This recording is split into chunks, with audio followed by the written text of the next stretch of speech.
what I want to bring to the table first is, who are these guys? And so who am I? I'm a psychologist, and as you might imagine, in my training as a psychologist, I did psychological testing.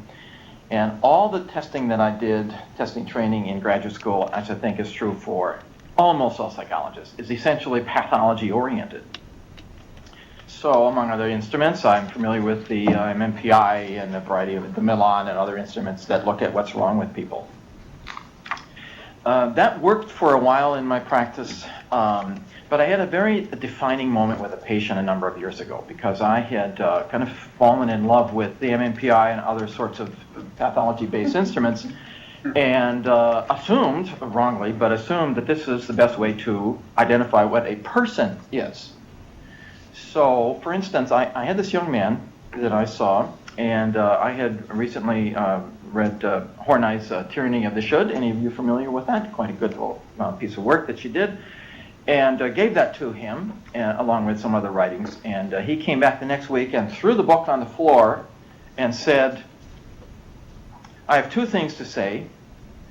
Everything she says about me is right, and I feel worse. It struck me. I thought, how can you feel worse? And because Horney herself says, when asked, and she says sort of rhetorically, well, no, I have told you what is potentially wrong, and how is that going to help people? And she just kind of simply says, well, it will. It will help you to understand what's wrong.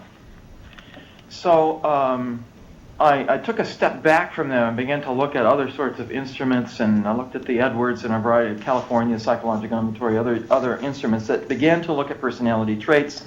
And a therapist that was working for me at the time introduced me to the Myers-Briggs. And that opened up a whole new field of understanding of what people are and what they bring to the table. As most of you probably are familiar with MBTI or similar instruments, it is not pathology at all. It is not what is wrong with people. It is what's right with people. And those of you who might be familiar with it, there is a movement now about 10 years old, started primarily by Seligman and Csikszentmihalyi, which is referred to as positive psychology. Now, positive psychology, from their perspective and others, is significantly different from what we're doing. They're really looking at character strengths, which I think is very valuable. But frankly, I think positive psychology is looking at the whole realm of who we are as people, including personality type, to look first at what's right with people. So my perspective has come over the years that the pathologies that we have are a strength to a fault. And you'll see that through some of what I have here in the PowerPoint. You'll see that terminology, a strength to a fault.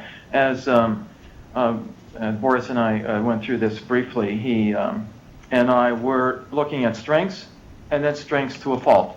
The strength of the extrovert going and seeing what we have in the castle, the strength.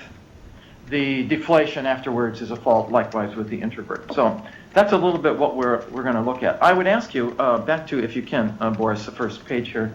I'd ask you to look at yourself as we go through today, because that will be most helpful. We are always projecting. We are always in transference. We are always in countertransference. So ask yourself, how do you feel? How do you think? What do you think? What do you feel about Borris? What do you think? What do you feel about me? Are you bored? Are you excited? Those all are extremely important. That's really the substance of what we want to present to you today, not just information, which is the essence of the data, but the real essence is the essence inside of you of how you interact with it.